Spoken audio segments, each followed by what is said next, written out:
Mister, ഞാൻ പറയുന്നത് നിങ്ങൾ മനസ്സിലാക്കണം. വീണ്ടും വീണ്ടും ഫോൺ ചെയ്താലൊന്നും ഇല്ലാത്ത ബെന്നിനെ ഉണ്ടാക്കിയെടുക്കാൻ എന്നെ കൊണ്ട് പറ്റില്ല. അയാൾ എവിടെയാണെന്ന് എനിക്കറിയില്ലേ. Please don't disturb me. എന്ത് വേണം? അഡ്വക്കേറ്റിന് ഓഫീസിൽ വന്ന് കാണണം. See I am getting late. ഞാൻ മലയാള ബന്ധു പത്രത്തിൽ നിന്ന് വരികയാണ്. നിങ്ങൾ എവിടുന്നായാലും ശരി, ഇപ്പൊ സംസാരിക്കാൻ പറ്റില്ല. സർ, ഞാൻ ബെന്നിനെ ഒന്ന് മീറ്റ് ചെയ്യാൻ വന്നതാണ്. മീറ്റ് ചെയ്യാൻ പറ്റില്ല. സർ, ആരാണ് ഈ ബെൻ?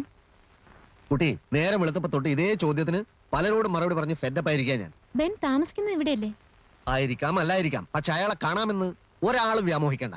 Kunhikkanna breakfast ready ആയില്ലെന്ന്. അത്ര പെട്ടെന്ന് റെഡി ആവുന്ന സാറും വ്യാമോഹിക്കണ്ട.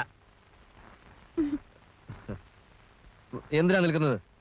സർ, ഞാനൊരു ജേർണലിസ്റ്റ് ആണ്. അതിനുമപ്പുറം ശരണാലയ എന്ന നോവൽ എഴുതിയ ബെന്നിന്റെ ഒരു ആരാധികയാണ്. ഞാൻ എത്ര നേരം വേണേലും കാത്തിരിക്കാം. സാർ എത്ര വഴക്ക് പറഞ്ഞാലും അദ്ദേഹത്തെ കണ്ടിട്ടേ ഞാൻ പോകും.